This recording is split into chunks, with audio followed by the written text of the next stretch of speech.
Hello everyone, welcome back to my channel Raghav education में आप सभी का स्वागत है। आज के इस वीडियो में देखेंगे आरआरबी एनटीपीसी अंडर ग्रेजुएट के जो एग्जाम आने वाली है उसके लिए कुछ मैंने इंपॉर्टेंट सैम्पल पेपर रखा है। तो ये क्वेश्चन सारे आपके लिए काफ़ी इंपॉर्टेंट है। तो एक एक्सपेक्टेड पेपर है कि एग्जाम में किस तरीके का पेपर आएगा। जिस किसी ने भी मेरी पिछली वाली वीडियो देखी है तो एक बार मेरे चैनल पर जाकर जब आप प्ले खोलोगे तो यहाँ पे NTPC under graduate expected paper है। मैंने इसमें 9 पेपर डाल दिए हैं, 8 नहीं 9 पेपर डाल दिए हैं। तो एक बार आप इन वीडियो को जरूर देख ले। और आपकी एनटीपीसी ग्रेजुएशन वाली जो एग्जाम हुई थी उसके मैंने चैप्टर वाइज यहाँ पर 12 चैप्टरों के पेपर करा दिए हैं।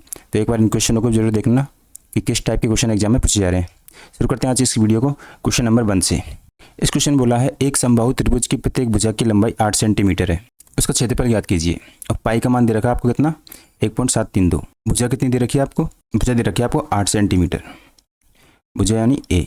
√3 का मान दे रखा है आपको 1.732।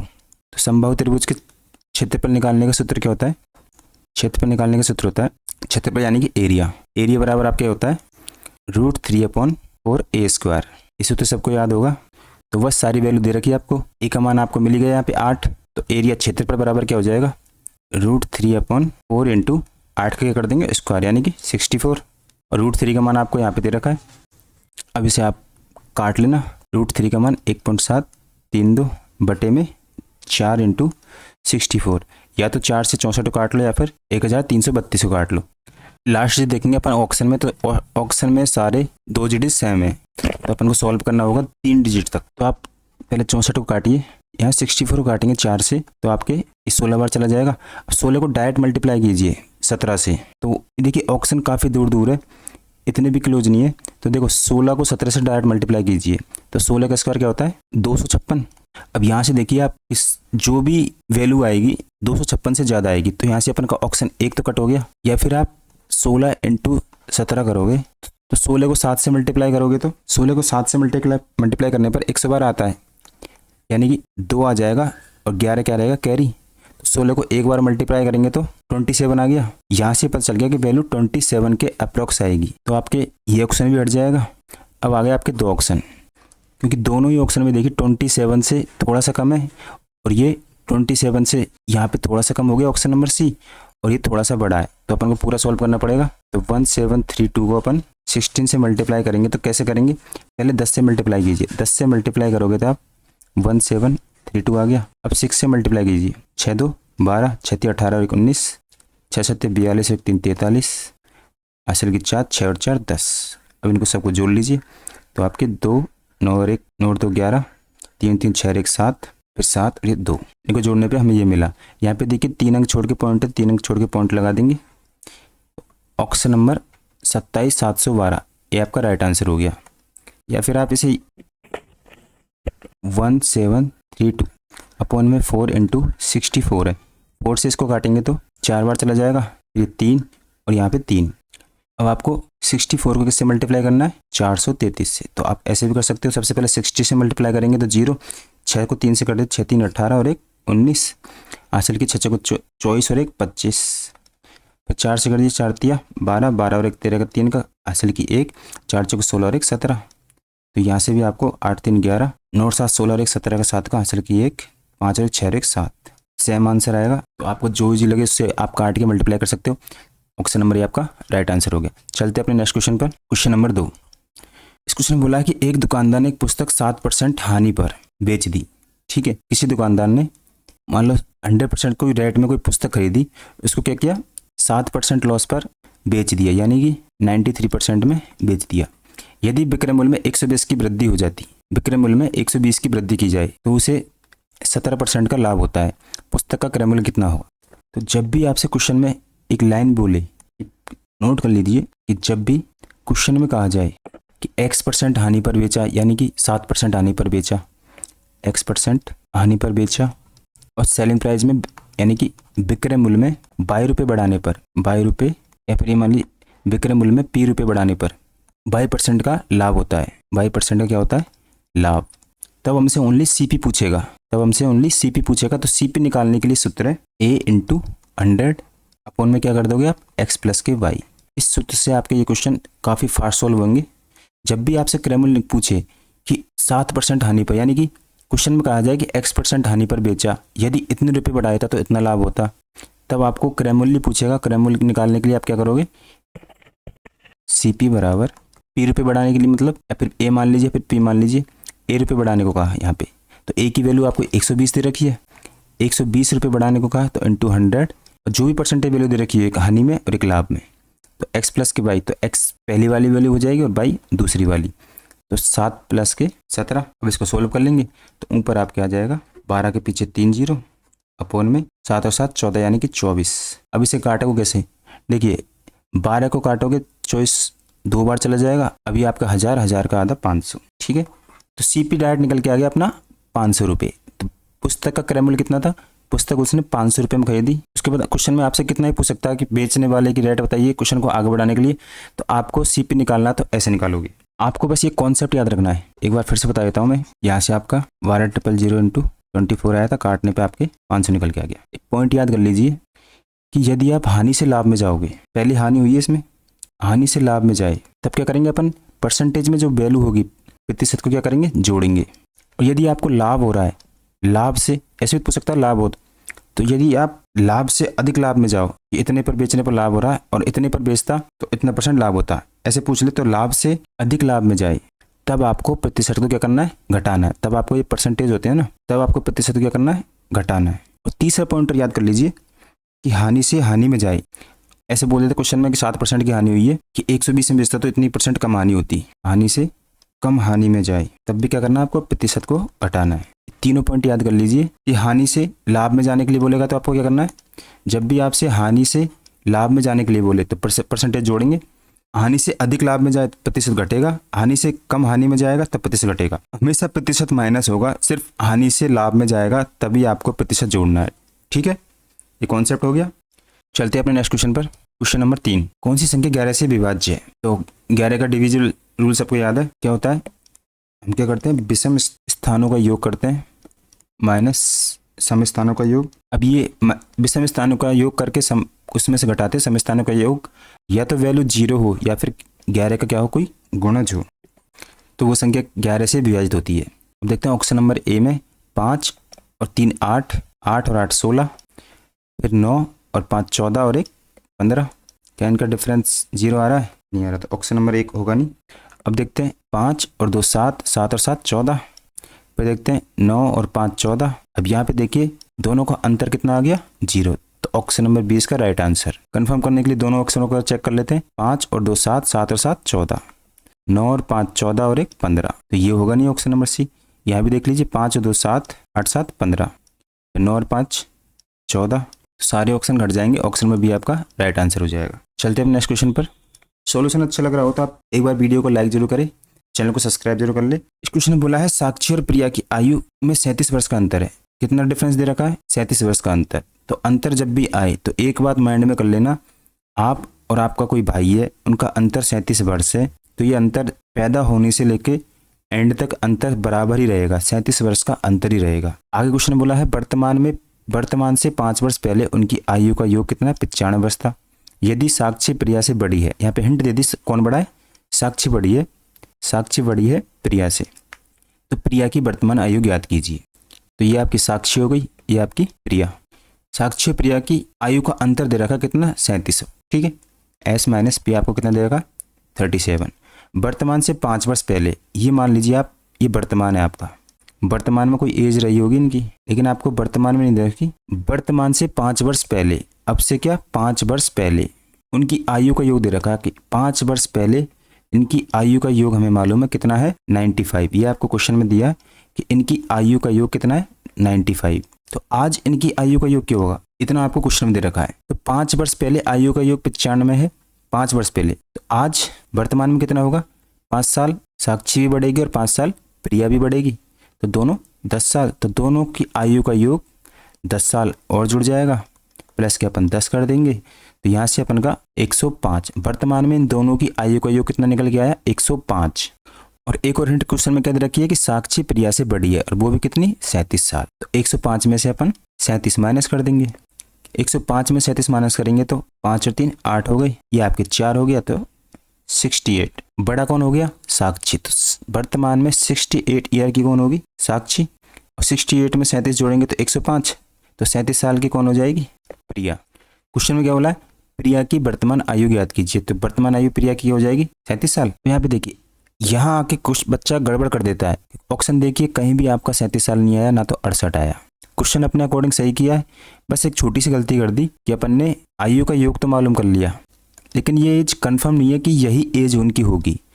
जब अपन को अंतर दे रखा है, तो अब आयु का योग दे रखा है 5 साल पहले का, तो 5 साल पहले से ही माइनस कीजिए। तो 95 में से घटाना, ना कि 105 में से। 95 में से 37 माइनस करोगे तो यहाँ से 8 आ गया, 4, ये आपके 58। अब देखिए 58 साल की तो साक्षी हो गई और 37 साल की कौन हो गई? अब यहाँ से भी आंसर नहीं आ रहा, तो इस ऐसे यहाँ पे गलती क्या हो रही है? गलती ये हो रही है कि दोनों में देखिए आप डिफरेंस कितने का आ रहा है। यहाँ से देखोगे आप 21 का डिफरेंस आ रहा है। क्वेश्चन के अकॉर्डिंग कितना डिफरेंस आना चाहिए? 37 का। और यहाँ से देखिए डिफरेंस कितने का आ रहा है? 31 का। तो कभी भी आप जब माइनस करो तो आपको ये वैल्यू 37 माइनस नहीं करनी है। 37 माइनस करने पर तो आपके 38 आ रहा है। पूछा है आपसे प्रिया की, तो बड़ा कौन हो गया आपके? यहाँ से 68। अब 68 में से डिफरेंस घटाना है, उनका डिफरेंस भी तो बनाना है। तो यहाँ से आपके 31 आया, तो ये 31 की होगी प्रिया। अब भी आंसर नहीं आ रहा। ऊपर के हम देखते हैं, यहाँ 37 माइनस करोगे तो 58 का तो ये हो गया, और ये आपके 21 की। और 21 में अपन 5 ऐड करेंगे, तब क्या आएंगे वर्तमान में आने के लिए? 26। यहाँ से भी आपका आंसर नहीं आ रहा। तो ये होता है आपके तुक्का मेथड। तो इन चीज़ों में फंसना नहीं है आपको बस एक चीज़ ध्यान रखनी है, बेसिक बातें। इस क्वेश्चन को हमेशा फास्ट कैसे करना है एग्जाम में, इन चीज़ों में नहीं फंसना। काफ़ी बार इनसे तुक्का आ जाता है तो आंसर निकल आता है। देखिए आपको इनकी साक्षी, ये रहा साक्षी और प्रिया की आयु का अंतर कितना दे रखा है? 37। और उनकी आयु का योग कितना है? उनकी आयु का योग 5 साल पहले 95 दे रखा। तो आज के टाइम पर हो जाएंगे ये 5 वर्ष पहले का नहीं है, ये हमेशा ही अंतर रहेगा। अब 5 वर्ष पहले का आयु का योग कितना दे रखा है? 95। तो आज उनकी वर्तमान में, यानी कि आज उनकी आयु का योग कितना हो जाएगा? 105।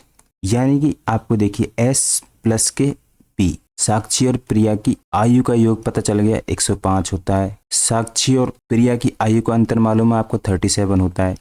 ये बन गया आपके x प्लस के y, x माइनस के y। तो जब भी आपको बड़ी वैल्यू निकालनी होती है तो अपन क्या करते हैं? देखिए यहाँ पे s के मान निकालेंगे अपन। तो s का मान निकालने के लिए अपन क्या करेंगे?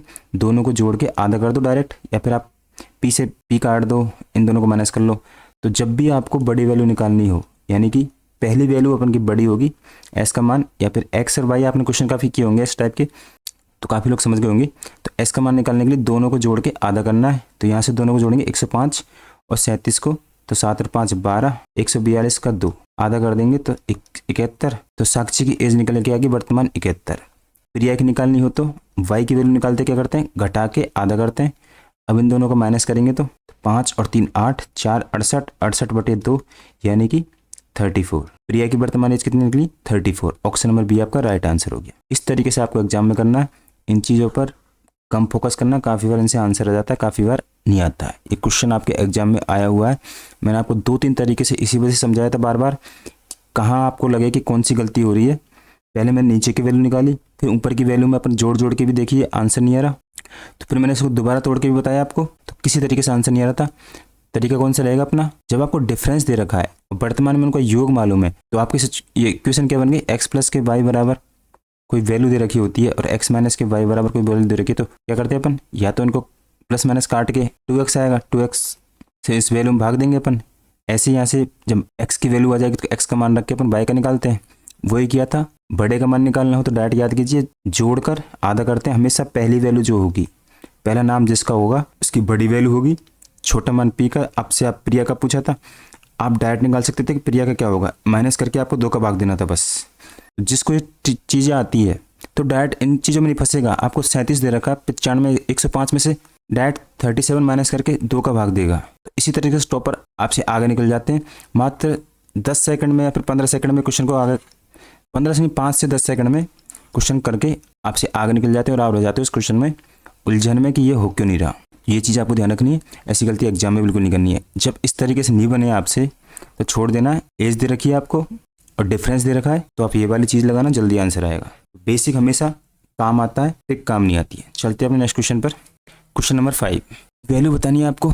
11 का क्यूब माइनस 8 का क्यूब इजी है। तो 11 का क्यूब सबको मालूम होता है 1331 होता है, और 8 का क्यूब 512 माइनस कर देंगे अपन। यहाँ से आपके 9 आ गया, यहाँ से आपके 1, ऑप्शन नंबर बी आपका राइट आंसर हो गया। आगे करना तो आगे कर लीजिए। 6 हो गया, सॉरी 5 और 3 8। लेकिन इस क्वेश्चन को मैंने इस वजह से रखा था कि सपोज करो वैल्यू काफी बड़ी आ जाती है, तब आप क्वेश्चन को किस तरीके से करोगे। तब आपको यहाँ पे एक चीज देखनी है, इस क्वेश्चन को ऐसे नहीं समझना, इस क्वेश्चन को देखना यहाँ पे a पे पावर 3 माइनस b पे पावर 3 बड़ी वैल्यू आने पर, या फिर कभी आप पे क्यूब नहीं आया किसी का, तब आपको बिल्कुल बेसिक से जाना है। तो इस सूत्र को अपन जब सॉल्व करते हैं तो इसका मान क्या निकल के आता है, एक बार माइनस में लिखते हैं अपन a माइनस के b, फिर a square plus b square plus ab। अब यहाँ पे a का मान आपको दे रखा 11, b का मान 8 हो गया।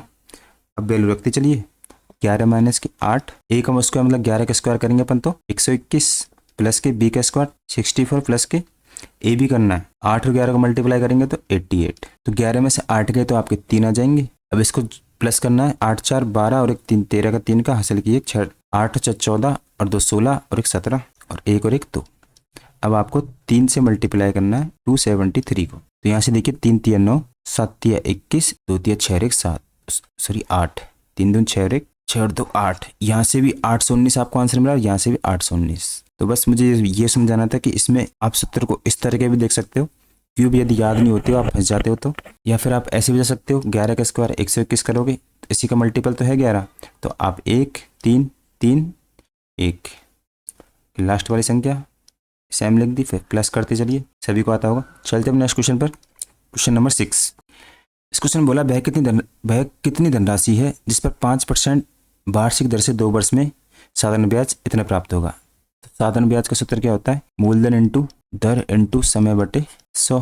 तो ब्याज आपको दे रखा 740 मिलना चाहिए, अपन से धनराशि पूछी यानी कि प्रिंसिपल पूछा है। ये आपका ऐसे ही रहेगा, दर आपको दे रखी 5%, समय दे रहा है आपको 2 वर्ष बटे अपॉन में 100। तो फास्ट कैसे काटोगे आप इसको, काटने के लिए आप देखिए 5 दूनी 10 बनाइए, 2 1 0 से 1 0 चली जाएगी। 74 को 100 से मल्टीप्लाई किया तो 7400, ऑप्शन नंबर डी आपका राइट आंसर हो गया। चलते हैं नेक्स्ट क्वेश्चन पर, क्वेश्चन नंबर 7। बेसिक क्वेश्चन है, बस आपको एक बार रिकॉल करना है कि आप एग्जाम में किस तरीके से करते हो। सॉल्यूशन को देखते चलना, कुछ क्वेश्चन हार्ड लगे तो आप वीडियो को पॉज करके एक बार बैकवर्ड फॉरवर्ड करके देख लेना। अनुजा और महिमा की आयु में 42 वर्ष का अंतर है, वर्तमान से 5 वर्ष पहले आयु का योग दे रखा है। अब इस क्वेश्चन को भी हम पिछली वाली टिक के साथ करेंगे कि अनुजा दे रखी है आपको और महिमा, अनुजा और महिमा इनकी आयु में 42 वर्ष का अंतर है, डिफरेंस कितने का है। ऐसा आपको समझा रहा हूँ कि इससे आंसर आता नहीं आता, वरना अभी मैंने जो चीज़ समझाई है आपकी कि अनुजा और महिमा इनकी आयु को अंतर कितना दे रखा है आपको 42। वर्तमान से 5 वर्ष पहले उनकी आयु का योग 98 था, तो 5 वर्ष बाद 10 ऐड कर देंगे तो आप कितना हो जाएगा 108। तो अनुजा और महिमा की आयु का योग कितना हो जाएगा 108। किसकी पूछिए, अनुजा महिमा से बड़ी है, अनुजा बड़ी दे रहा कि महिमा की पता नहीं है आपको, तो घटा के आधा कर दीजिए। तो 108 में से आपको 42 माइनस करना है, तो आपके 6 आ गया, या भी 6 आधा कर देंगे, 33 आपका आंसर आ जाएगा। अब देखिए आप एग्जाम में किस तरीके से करते हो, ये चीज़ आपको काफ़ी बार सब जगह टीचरों ने बताई हुई है कि अनुजा और महिमा की आयु में 42 वर्ष का अंतर है। डिफरेंस दे रखा कितना, अनुजा और महिमा का डिफरेंस कितना दे रखा 42। आंसर अपना आ गया ऑप्शन नंबर ए। बस कुछ चीज़ें समझा रहा हूँ, वो चीज़ समझिए कि क्वेश्चन में 42 वर्ष का अंतर दे रखा है, वर्तमान से 5 वर्ष पहले उनकी आयु का योग, ये आपके वर्तमान हो गया। तो वर्तमान से 5 साल पहले 5 वर्ष पहले उनकी कुछ आयु रही होगी, उस आयु का योग कितना दे रखा है, ये आपके वर्तमान की हो गई 98 दे रखा है। अनुजा महिमा से बड़ी है, महिमा की आयु बतानी है। यदि 5 वर्ष पहले आयु का योग 98, तो 5 वर्ष बाद यानी कि वर्तमान में 10 ऐड कर देंगे अपन, इसमें 10 ऐड करेंगे तो आज की डेट में इनकी आयु का योग कितना हो जाएगा 108 हो जाएगा। अनुजा महिमा से बड़ी है, डिफरेंस अपन को दे रखा है 42 का, तो 42 इसमें से माइनस करेंगे तो आपके अनुजा एज निकल के आ गई कितनी 66। अब आपको बतानी है महिमा की वर्तमान आयु। अब यहाँ से देखिए महिमा की वर्तमान आयु कैसे निकालोगे आप, या तो आप डिफरेंस निकालोगे इसका कि 42 का डिफरेंस निकाल लेते हैं। तो 42 का डिफरेंस निकालेंगे तो देखिए ये आपके 24 आया, 24 ऑप्शन में यदि मिल जाता तो आप गलत करके आ जाते, या फिर आप सोचोगे कि इससे नहीं हो रहा तो बैक जाओगे कि दोनों की आयु का योग इतना दे रखा है, अंतर दे रखा है 42 का, तो 98 में से 42 माइनस करोगे तो 6 आ गया, यहाँ से आपके 5 आएगा, अनुजा की 56 हो गई। अब अंतर निकालने के लिए आप फिर से 42 माइनस करोगे तब आपके 14 जाएगा, 14 में आप 5 ऐड करोगे तब भी आपका आंसर 33 नहीं आएगा। तो चीज़ों को समझने के लिए बेसिक मेथड जानना जरूरी है, तो आप इस तरीके से आ सकते हो। इसको मैं अच्छे से एक बार बता देता हूँ, इसमें अपन कर क्या रहे हैं, ठीक है, काफ़ी लोगों को नहीं समझ में आया पिछले वाले क्वेश्चन में। तो देखिए इसमें अपन कर क्या रहे हैं कि अनुजा और महिमा की आयु का अंतर आपको 42 वर्ष दे रखा है, वर्तमान से 5 वर्ष पहले। 5 वर्ष पहले कोई दो व्यक्ति है, 5 वर्ष पहले उनकी आयु का योग 98 दे रखा है। तो आज यानी कि 5 वर्ष बाद, आज कब होगा, 5 वर्ष पहले ये दे रखा है, तो आज यानी कि 5 साल अनुज बढ़ेगा, 5 साल महिमा बढ़ेगी, दोनों कितने के बढ़ेंगे, 10।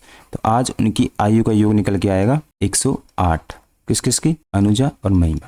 अब देखिए अपन को अनुजा और महिमा की आयु का योग मिल गया कितना, 108। इनका डिफरेंस दे रखा है आपको कितना, 42। तो अपन क्या कर रहे हैं, माइनस से माइनस की वैल्यू को काट रहे हैं। यहाँ से आपका 2a आ गया बराबर, दोनों को जोड़ देंगे तो 8 2 10, 4 और 1 5, 150। तो a का मान कितना निकलेगा, 2, यानी नीचे जाके 150 का आधा ही तो करेगा। तो हमेशा जब पहली वैल्यू निकालेंगे वही बड़ी होगी, तो अपन को जोड़ के आधा करना है। तो ये आपके 75 साल का था अनुज हो गया, ये वर्तमान की है। और महिमा, तो दोनों को घटा के आधा कर देंगे।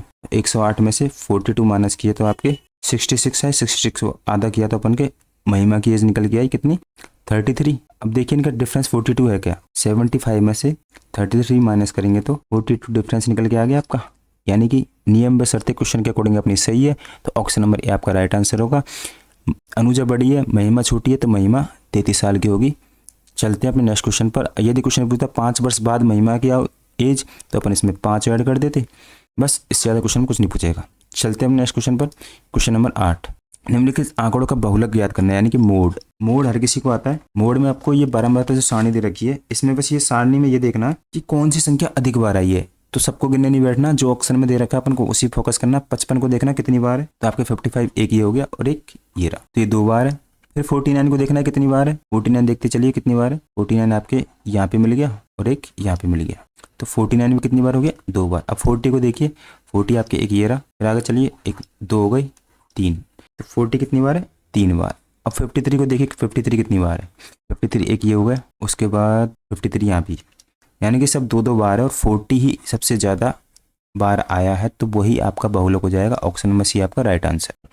चलते हैं अपने नेक्स्ट क्वेश्चन पर। क्वेश्चन नंबर 9, एक व्यक्ति ने अपनी आय का 40% अपनी पत्नी को घरेलू खर्च पे दिया। एक व्यक्ति ने अपनी आय, एक व्यक्ति की कुछ इनकम होगी, उसने 40% अपनी पत्नी को दे दिया कि तुम घर का खर्चा चलाओ। इसके बाद उसने शेष राशि को 20% अपने 2 पुत्र और 1 पुत्री में प्रत्येक को दिया। अच्छा, इसके बाद बची हुई राशि का 1/3 भाग फुटकर वस्तुओं पर खर्च कर दिया तथा शेष 14,400 रुपये बचे उसके पास। लास्ट में इतना खर्च करने के बाद वो उसने बैंक में जमा करा दिए, यानी कि सेविंग मनी। उसकी कुल आय ज्ञात कीजिए। तो इस क्वेश्चन को परसेंटेज से नहीं, आप ये सोचिए कि उस व्यक्ति के पास 100 रुपये थे, ठीक है, 100 रुपये अपने आप में 100% है। तो सबसे पहले क्या करा, व्यक्ति ने अपनी आय का 40% अपनी पत्नी को दिया घरेलू आय के। कितना दिया अपनी उस पत्नी को दिया 40%, यानी कि 40 ही दिया होगा। अब बचा कितना, अब यहाँ पे बचा कितना, बचा यहाँ पे 100 में से 40 गए तो कितना, 60 बचा। उसके बाद क्या कर रहा है, 40% अपनी पत्नी को दे दिया। इसके बाद उसने शेष राशि का 20%, अब यहाँ पे देखिए समझने वाली बात यह है कि शेष राशि का 20% अपने 2 पुत्र और 1 पुत्री, तो टोटल पर्सन कितने हो गए, 2 तो बॉय और 1 गर्ल है, तो टोटल पर्सन यहाँ पे 3 हो गए। 2 पुत्र और 1 पुत्री को प्रत्येक को दिया कितना, 20%। तो 60 का आप 20% निकालोगे, बटे में 100 करते हैं, 2 0 से 2 0 चल जाएगी, यानी कि 12। तो 12 तो उन 2 लड़कों को देगा और 1 लड़की है तो उसको भी 12 देगा। तो कितना दे दिया, 2 पुत्र और 1 पुत्री को, टोटल कितना दे दिया, 12 दूनी 24, तो दोनों पुत्रों को दे दिया और 12 1 पुत्री को, टोटल कितना दे दिया, 36। यही चीज़ क्वेश्चन में समझने वाली थी कि कितना दे दिया, टोटल 36। अब उसके पास कितना बचेगा, अब बचेगा कितना, अपना 60 था, 60 में से 36 उसने यहाँ पे बच्चों को दे दिया। अब बचेगा उसके पास कितना, 24। अब उसके पास बचा कितना, 24, ठीक है। अब आगे क्वेश्चन पढ़िए। इसके बाद बची हुई राशि का 1/3 भाग, बची हुई राशि कितनी है अपने पास, 24 का क्या, 1/3 भाग, तो निकालिए 1/3 भाग। तो 24 में 3 का भाग देंगे तो 8, कितना बच गया, 8। 1/3 भाग यानी कि 8 उसने किसको दे दिया, फुटकर वस्तुओं पर खर्च कर दिया, यानी कि खुद के खर्च पर खर्च कर दिया उसने, ये उसका खर्चा हो गया। अब शेष कितना बचा उसके पास, अब ये देखिए आप 8 यहाँ पे दे दिए, तो शेष किस में से लेंगे, बचा उसके पास 24 था, क्योंकि 36 अपन ने 60 में से 36 तो यहाँ दे दिया, फिर 24 का कितना, 8 भाग यहाँ चला गया, तो अब कितना बचेगा, अब यहाँ पे बचेगा 24 माइनस के 8। एक बार फिर से इस क्वेश्चन को समझा रहा हूँ मैं। मान लीजिए किसी व्यक्ति के पास 100 रुपये अपने खुद के 100 रुपये 100% में ही होते हैं, 40% अपनी पत्नी को दे रहा है, तो 40% यहाँ दे उसने दे दिए 40 रुपये, बचे कितने, बचा उसके पास 60, ठीक है। तो 60 में से क्या कर रहा है, 60 का वो 20%, ये देखिए 20% अपने 2 पुत्र और 1 पुत्री को बराबर दे रहा है, प्रत्येक को, उनमें से प्रत्येक को दिया, ये लाइन पढ़िए, प्रत्येक को दिया, प्रत्येक को दिया यानी कि 20%, 60 का 12 होता है, 12 दूनी 36, 12 दूनी 24, 12 होता 36, यानी कि 36 पार्ट दे दिया। तो अब बचेगा कितना, 36 दिया, तो यहाँ पे बचा उसका 24, 24 में से क्या कर रहा है, बची हुई राशि का 1/3 भाग फुटकर वस्तुओं पर खर्च कर दिया। कितना खर्च किया, 8, किस में से, 24 में से। अब कितना बचा, 24 में से 8 माइनस करेंगे तो आपके यहाँ पे बचा कितना, 16, 16 को वो क्या कर रहा है, बैंक में जमा कर रहा है, यानी कि 16% की वैल्यू आप कितनी है, 14400। आपको 1% की वैल्यू कितनी हो जाएगी, 16 का 144 में डायरेक्ट भाग दे दीजिए, नहीं आता तो आप 4 से काट लीजिए, जिसको आता 16 के टेबल पर 9 बार काट देगा, यहाँ से 900 आ गए। तो 100% की 900 इंटू 100 करेंगे तो 100 के पीछे 4 जीरो, ऑप्शन नंबर ए आपका राइट आंसर हो जाएगा। इस तरीके से एग्जाम में करना है आपको, बिल्कुल बेसिक से समझा दी मैंने आपको, बिल्कुल आसानी से एक एक चीज़। कन्फ्यूजन आपके यहाँ होगा तो यहाँ पे 3 क्यों लिए, क्योंकि क्वेश्चन में अगर ये वर्ड नहीं आता, प्रत्येक को दिए, पुत्री को दिए तो अपन 20% ही देते उनको, प्रत्येक को दिए पूछा है तो प्रत्येक के लिए 12% सबको मिलेगा, मतलब 12 रुपये सबको मिलेंगे, 60 में से 20%, तो 12 दूनी 24, यानी 2 तो पुत्र को 24 मिल गई, एक पुत्री को 12, टोटल दिए 36, तो बचा कितना, 24। तो इस तरीके आपको समझ में नहीं आया तो वीडियो को एक बार रिपीट करके बैकवर्ड जाकर दोबारा से देख लीजिए। चलते अपने नेक्स्ट क्वेश्चन पर, क्वेश्चन नंबर 10। एक बार इन क्वेश्चनों को खुद से बनाने की कोशिश किया करो, सॉल्यूशन बाद में देखा करो। जैसे कि इस क्वेश्चन में बोला है कि एक पाइप टंकी को क्या कर रहा है, 18 मिनट में भर रहा है, दूसरा पाइप इस पूरी भरी टंकी को क्या कर रहा है, पूरी भरी हुई टंकी को 72 मिनट में खाली कर रहा है। तो ये चीज ध्यान दिया करो, खाली कौन कर रहा है, भर कौन रहा है। तो मान लेते ए नाम का पाइप है, वो उस टंकी को 18 मिनट में भर रहा है, ठीक है। बी नाम का पाइप है, वो क्या कर रहा है, 72 मिनट में खाली कर रहा है। दोनों का एलसीएम लेंगे, 72 आ गया, ये 4 और यहाँ पे 1, ये इनकी एफिशिएंसी आ गई, ये इनके टाइम का रेशो था, यहाँ से अपन की एफिशिएंसी निकल गई। बस ये ध्यान रखना कि बी क्या कर रहा है, खाली कर रहा है, ए क्या कर रहा है, भर रहा है। यदि दोनों पाइपों को एक साथ टंकी में खोल दिया जाए तो टंकी का 2/3 भाग, तो टंकी का पहले टोटल भाग कितना है, तो आपने जो एलसीएम लिया वो टोटल भाग होता है, यहाँ पे 72 टोटल भाग है, टोटल भाग का कितना, 2/3 भाग, तो 2/3 कितना होगा, 3 से काटेंगे, 3 दूनी 6, 3 चौको 12, 24 दूनी 48, 2/3 भाग निकल के आया आपका 48। भरने में कितना समय लगेगा दोनों को, अब दोनों ए तो भरेगा 4 की एफिशिएंसी से, बी क्या करेगा, खाली करेगा 1 से, तो 1 घंटे में टंकी कितना भरेगी, 3 पार्ट, तो 48 पार्ट को भरने में दोनों को कितना टाइम लगेगा, 16 घंटे। यहाँ पे मिनट दिया है तो आंसर भी आपका मिनट में होगा, कितना टाइम लगेगा दोनों को, 16 मिनट, ऑप्शन नंबर बी आपका राइट आंसर हो गया। चलते अपने नेक्स्ट क्वेश्चन पर, क्वेश्चन नंबर 11। इस क्वेश्चन में बोला है एक कार x किलोमीटर की अज्ञात चाल से 120 किलोमीटर की यात्रा करती है, फिर x+y किलोमीटर की चाल से उसी दूरी पर वापस यात्रा करती है। संपूर्ण यात्रा के दौरान औसत चाल दे रखी है आपको 60 किलोमीटर प्रति आवर्स, तो x का मान ज्ञात कीजिए जब आपको औसत चाल दे रखी है। और इसमें व्यक्ति क्या कर रहा है, सेम डिस्टेंस जाएगा, सेम डिस्टेंस जाने के बाद क्या कर रहा है, वापस आ रहा है। तो समान दूरी के लिए औसत चाल क्या होती है, समान दूरी के लिए औसत चाल कैसे निकालते हैं अपन, 2ab अपॉन में a प्लस के b। ए आपकी पहली चाल हो जाएगी, बी आपकी दूसरी चाल हो जाएगी। देख लीजिए, ए यहाँ पे एक कौन है, x किलोमीटर प्रति आवर्स, और बी क्या है आपकी, x प्लस के 20 किलोमीटर प्रति आवर्स।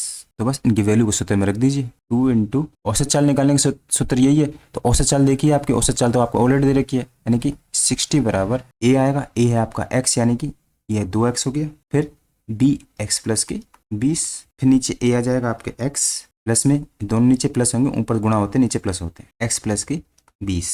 तो आपके नीचे x और x जुड़ जाएंगे, तो ये आपके 2x x प्लस के 20 अपॉन में नीचे आ जाएगा आपके 2x प्लस के 20। अब आप 2 से काट लीजिए, 2 से आप ऊपर भी काट दीजिए, ये आपके 60 रहेगा बराबर में। तो आपके 60 बराबर 2 से काटेंगे तो आपके x प्लस के 20 रहेगा, 2 से यहाँ कट जाएगा, 2 से ये नीचे कट जाएंगे, तो यहाँ पे नीचे क्या जाएगा, x प्लस के 10। आपस में बच्चे गुणा कीजिए, यहाँ से आपके 60s प्लस के 600 बराबर x को x से मल्टीप्लाई करेंगे तो x², फिर x को 20 से मल्टीप्लाई करेंगे तो 20x।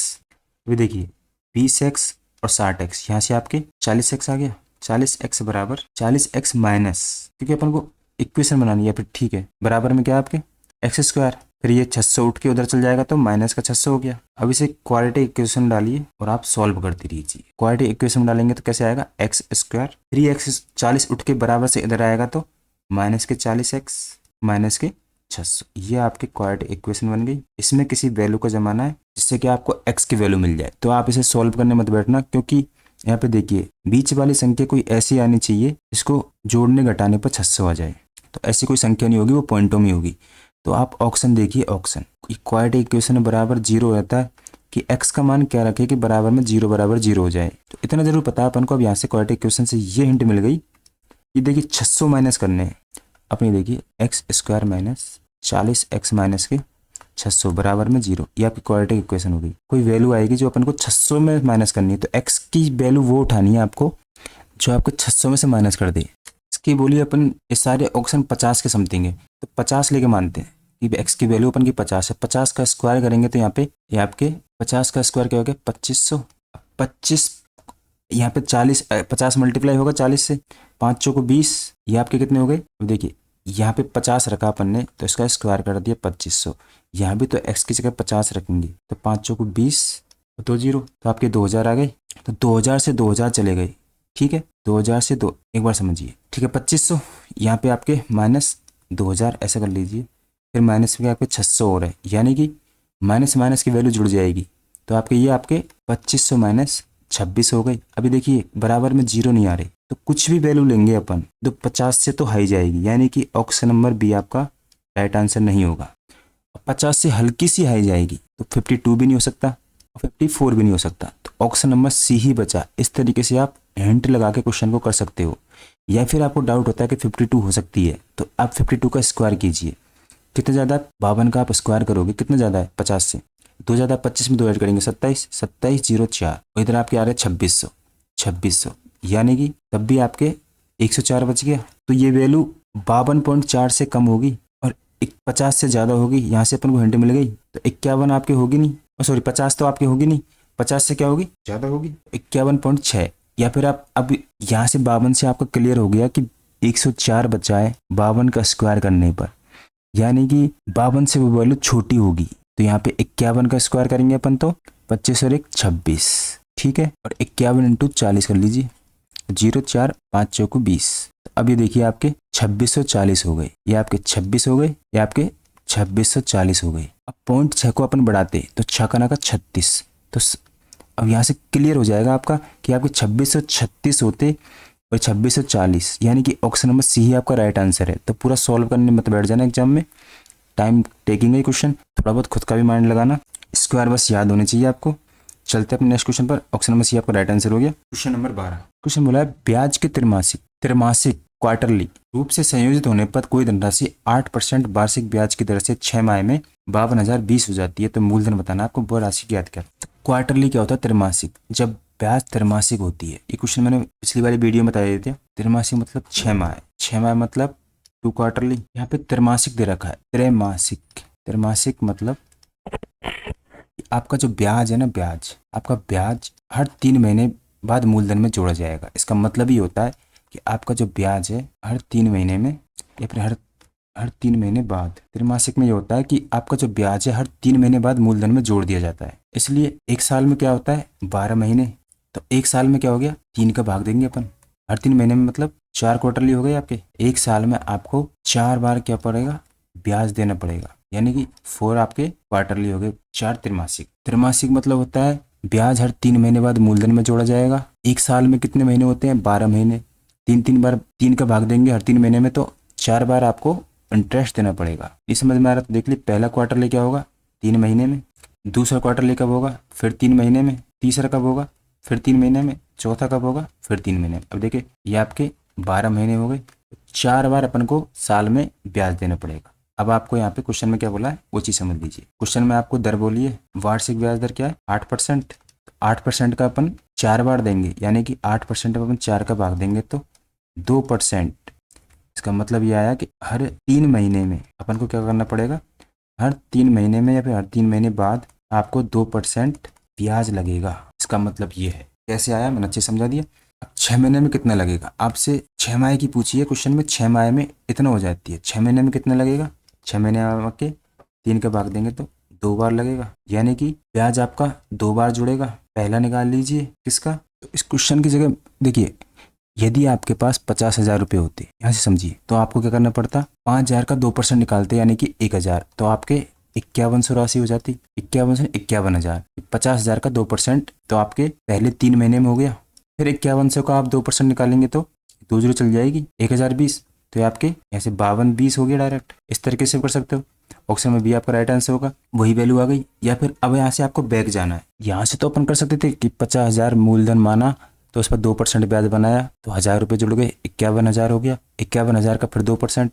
अब इसको अपन को बैक कैसे लाएंगे, कोई वैल्यू अपन की 100 थी, 2% ब्याज लगा तो आपकी 102 हो गई। अब इनका क्या कर देंगे अपन, स्क्वायर। स्क्वायर करेंगे तो नीचे आपके 1,000, यहाँ आपके 102 का स्क्वायर क्या होता है, 2 इसमें ऐड हो जाएगा तो 104, 2 का स्क्वायर करेंगे तो 0,4। या फिर मैं आपको यहाँ पे बीच में बता देता हूँ। इतना पता चल गया अपन को 6 महीने में 2 बार ब्याज लगेगा और दर क्या रहेगी आपकी, 2%। ठीक है, यहाँ तो सबके समझ में आ गया। मान लेते वो रुपये 100 है, ब्याज लगेगा पहले 3 महीने तो आपके 102 हो गए। फिर अगले 2 महीने तो अपन क्या करेंगे, इनका स्क्वायर कर देंगे। स्क्वायर करेंगे तो 1,000 हो जाएगा आपका 10,000, और ये हो जाएगा 102 का स्क्वायर। 102 का स्क्वायर करते हैं, 2 में 2 ऐड कर देते हैं, 104 हो जाएगा। फिर 2 का स्क्वायर करेंगे तो 0,4।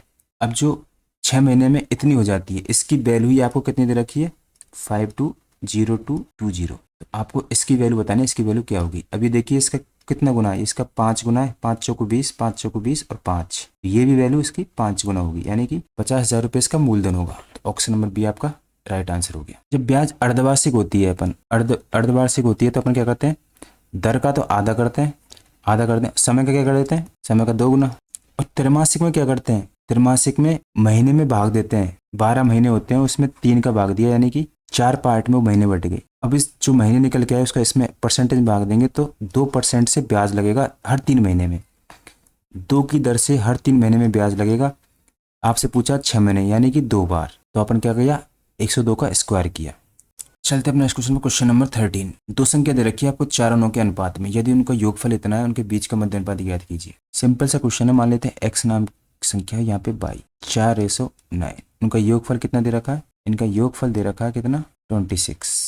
अब ये क्या जोड़ने पे 26 हो रहे हैं, 9 और 4 13 होते हैं, नहीं जोड़ने पे 20 नहीं हो रहे, यानी कि x रेशो में अपन 4:3 है, x से मल्टीप्लाई कर देंगे, इधर 9 में अपन y से मल्टीप्लाई कर देंगे। अब इनका योगफल 26 के बराबर है। अब इनको जोड़ेंगे तो 9 और 4 13, 13y बराबर 13 एक्स वाई लेनी है आपको, क्योंकि रेशो में एक बार ध्यान रखना, देखिए रेशो में जब भी कोई संख्या रेशो में होती है चारों में, तो अपन घटा नहीं सकते, अपन या तो गुणा कर सकते हैं या फिर भाग कर सकते हैं, और वो भी सेम नंबर से। यहाँ पे पहली कोई संख्या दूसरी कोई संख्या, ये एक्स वाई नहीं लिख सकते, सेम संख्या से गुणा करना होता है। तो 4 को भी अपन 4:9 है, तो 4 को भी अपन एक्स से मल्टीप्लाई करेंगे, वाई को, इसको भी 9 को भी अपन एक्स से मल्टीप्लाई करेंगे, क्योंकि रेशो में समान संख्या से गुणा कर सकते हैं और भाग कर सकते हैं, घटा और जोड़ नहीं सकते रेशो में। ठीक है, ये चीज़ ध्यान रखना। यहाँ पे वही गलती की थी, एक्स और वाई। तो इन दोनों का योग कितना दे रखा है आपको क्वेश्चन में, 26। जोड़ने पर अपने अकॉर्डिंग कितने हो रहे हैं, 13x बराबर 26। तो x का मान कितना निकल के आ गया, 13 दूनी 26, 2। 4:9 है, 2 से मल्टीप्लाई कर दीजिए, 4 दूनी 8, 9 दूनी 18। इन दोनों का मान कितना निकल के आया, जोड़ने पर 8 8 16 26 निकल के आ रहा है। तो ये चीज़ सही होगी अपनी। और आगे क्वेश्चन में क्या बोला है, उनके बीच का मध्यानुपाती ज्ञात कीजिए। अब सेकंड क्वेश्चन है आपका, बीच का मध्यानुपाती। मध्यानुपाती ज्ञात करने के लिए रूट ए बी होता है, ए आपका 8 हो गया, बी आपके 18 हो गया, यानी कि 8 × 18। तो 8 और 8 मल्टीप्लाई करके 4 आएगा, और 8 और 6 14, 144 का रूट कर देंगे, ये 12 का स्क्वायर होता है। ऑप्शन नंबर ए आपका राइट आंसर हो गया। तो ये मिस्टेक आप मत करना, क्योंकि रेशो में कुछ भी गुणा कर लो, किसी से भाग दे लो, रेशो सेम रहता है। अपन क्या नहीं कर सकते रेशो में, ना तो कुछ ऐड कर सकते ना ही कुछ घटा सकते, ये चीज़ें नहीं करनी रेशो में। चलते हैं अपने नेक्स्ट क्वेश्चन पर, क्वेश्चन नंबर 14। शानदार क्वेश्चन दिखने में बड़ा लग रहा है, तो देख के घबराना मत। 3 इनलेट पाइप दिए, इनलेट मतलब भरने वाले, आउटलेट मतलब खाली करने वाले। ABC टंकी को 8 12 24 घंटे में भर सकते हैं। तो देख लेते हैं, ए 8 घंटे में, बी आपके 12 घंटे में, सी आपके 24 घंटे में। एलसीएम लेते हैं, 24 आ जाएगा, एफिशिएंसी निकल के आएगी 8 3 24, 12 दूनी 24, 24 1 24। सबसे पहले पाइप ए को अकेले 1 घंटे के लिए खोला जाता है। सबसे पहले किसको खोलेंगे अपन, जैसे जैसे क्वेश्चन में बोलता चले ऐसे करते चलिए आप, बस कि सबसे पहले ए को 1 घंटे के लिए खोल रहे हैं, तो ए की एफिशिएंसी 3 की। सबसे पहले ए को खोला 1 घंटे के लिए 3 की एफिशिएंसी से, टोटल टंकी की क्षमता आ गई 24। सारे देख लीजिए एक बार क्वेश्चन में, इनलेट पाइप है यानी कि भरने वाले पाइप है। तो अब 24 में से 3 पार्ट ए ने भर दिया, 24 में से 3 पार्ट ए ने भर दिया, तो बचा कितना 21 पार्ट। तो वो चीज़ बाद में कर लेना। पहले देखिए ए को अकेले 1 घंटे के लिए खोला जाता है, इसके बाद पाइप बी को खोला दिया जाता है। ए को 1 घंटे के लिए खोला, उसने 3 पार्ट भर दिया। अब क्या करा, ए ने चालू रखा और इसके साथ कौन आ गया, बी। इसके बाद बी को खोल दिया जाता है तथा ए और बी दोनों ने 2 घंटे तक एक साथ काम किया, 2 घंटे तक एक साथ चालू रखा। तो ए की एफिशिएंसी 3 की है, बी की आपकी कितने की है, 2 की है।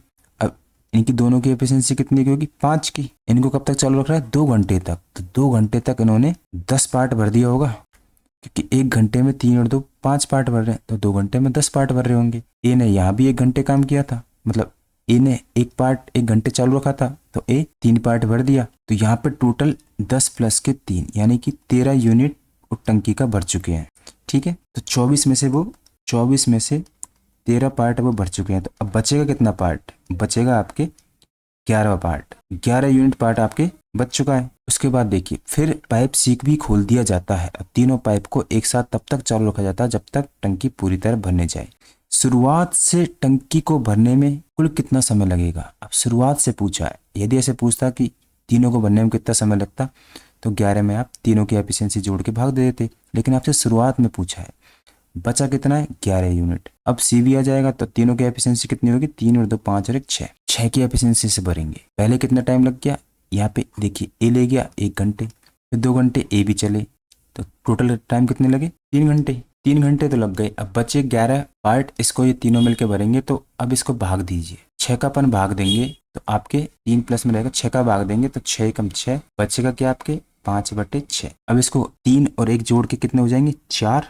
अब 5/6 को अपन घंटे में बनाने के लिए अपन 60 से गुणा करेंगे, तो ये आपके 10 आ जाएगा, यानी कि 50, 4.50, 4 घंटे 50 मिनट। ऐसे ही आंसर होगा। ऑप्शन नंबर बी आपका राइट आंसर हो गया। एक बार और फिर से बता देता हूँ मैं आपको इस क्वेश्चन को, किसी कंफ्यूज होता। देखिए वीडियो काफी बड़ी हो जाएगी। यहाँ पे देखिए ए ने 1 घंटे भरा, 1 घंटे तो ये हो गया। ए भी यहाँ पे 2 घंटे भर लिए, 2 घंटे ये हो गए। ठीक है, अब बचा कितना पार्ट, अपने 11 यूनिट बचा था, तीनों मिलके 6, भरवाओ इनसे। तो 6 कम 6 बच गया आपके 5/6, यानी कि 1 घंटा 5/6 पार्ट, यानी कि 1 घंटा प्लस 5/6 पार्ट। तो इनको जोड़िए आप, यहाँ से आपको 4 मिल गया। अब ये जो मिनट आ रही है इसको आप या ये मिनट आ रही है इसको घंटे में बनाइए। 5/6 इंटू घंटे में बनाने के 60 से मल्टीप्लाई करेंगे 10, तो यहाँ से आपके 4 घंटे 50 मिनट निकल के आए। ऑप्शन नंबर बी आपका राइट आंसर हो गया। चलते अपने नेक्स्ट क्वेश्चन पर। शानदार क्वेश्चन ये आपके एग्जाम में आया हुआ है, और ये सबसे इंपॉर्टेंट बात ये है, मई के महीने में जो एनटीपीसी अंडर ग्रेजुएट की एग्जाम हुई थी उसमें क्वेश्चन डाटा चेंज कर करके हर शिफ्ट में पूछा गया। तो मैंने इस क्वेश्चन को जितने भी 8 से 9 पार्ट सैंपल पेपर बनाया उनमें लास्ट क्वेश्चन रखा है, ये लास्ट क्वेश्चन रखा है। इसी में भी मैंने इसी वजह से जानबूझ के लास्ट क्वेश्चन रखा है। इस क्वेश्चन को मैंने अच्छे से बताया है, तो आप एक बार इस क्वेश्चन को घर से ट्राई जरूर कीजिए, क्योंकि मोस्ट इंपोर्टेंट क्वेश्चन है। 2 छूट दे रखी है आपको एक्स और वाई पर। मैं आपको बता देता हूँ हिंटेड कि 1200 रुपये प्रति वस्तु की दर खरीदता है वस्तु को, तो प्रत्येक का मूल्य कितना रखता है वो 1200। तो दोनों वस्तुओं का समान अंकित मूल्य निर्धारित करता है, फिर ये इतने में तो वो खरीद रहा है, इन दोनों का सीपी हो गया। अब मार्क प्राइस दोनों पर क्या कर रहा है, वो समान कर रहा है। ये आपके मार्क प्राइस हो गई, यानी कि अंकित मूल्य दोनों पर क्या कर रहा है, बराबर कर रहा है। एक्स वस्तु पर, एक्स पर क्या कर रहा है वो 20% और 40% की 2 छूट दे रहा है। एकल छूट निकाल लेना, एकल छूट निकालोगे, उसके बाद फिर भी वह 172 का लाभ अर्जित कर रहा है, यानी कि 1200 में बेच रहा है। तो सेलिंग प्राइस आपकी क्या आ जाएगी, 172 आप ऐड कर दोगे इसमें, तो आपके 1372 आ गए। यहाँ से आपको सेलिंग प्राइस मिल गई। तो ये देखिए जो डिस्काउंट देगा सीपी पे देगा, सीपी पर वो 20% और 4% की 2 छूट दे रहा है। यहाँ पे सीपी पे देखिए 20% तो 40%, 4% की 2 छूट दे रहा है। एकल छूट बनाइए, एकल छूट 100 में से माइनस करोगे तो ये छूट के बराबर है, तो 100 की वैल्यू निकालोगे तो मार्क प्राइस आ जाएगा। इसी मार्क प्राइस को आप यहाँ पे लिखिए। फिर बाद में क्वेश्चन आगे से यहाँ पे दूसरा चेंज हो जाता है। यदि वह बाई वस्तु को 8% की छूट देता है, छूट हमेशा मार्क प्राइस पे लगती है कि 8% की छूट देगा, तो यहाँ भी जो जितने में इस वस्तु को बेचेगा उसकी वैल्यू कितनी होगी, 92% की। तो 92% की वैल्यू ये, तो आपको 100% की वैल्यू बतानी है। उसके बाद लाभ पूछा है आपसे, 100% की नहीं बतानी है, लाभ पूछा है कि बाई पर लाभ बताइए। तो बाई पर लाभ सेलिंग प्राइस आ जाएगा आपका, तो बाई पर लाभ देख लीजिए। यहाँ से ये वस्तु कितने बिकेगी, 1200 में इंटू परसेंट निकालेंगे, 100 से मल्टीप्लाई कर दीजिए। ये क्वेश्चन की हिंट रही। तो इस क्वेश्चन को आप जरूर से जरूर ट्राई करें और कमेंट बॉक्स में जरूर करें। थोड़ा हार्ड लगेगा करने में स्टार्टिंग में, लेकिन किसी के समझ में नहीं आया तो मैंने 8-9 पार्ट कराए हैं अंडर ग्रेजुएट वाले एनटीपीसी के, उनमें लास्ट क्वेश्चन रखा है वीडियो के, तो आप वहाँ से जाके किसी वीडियो में जाके चेक कर लेना इस क्वेश्चन को, लेकिन बनाना ज़रूर। अगर मेरा सोल्यूशन आपके समझ में आ रहा है, क्वेश्चन आपको अच्छे लग रहे हैं, तो चैनल को लाइक जरूर करें, वीडियो को सब्सक्राइब जरूर करें। मिलते हैं अगले नेक्स्ट टॉपिक पर, तब तक के लिए धन्यवाद।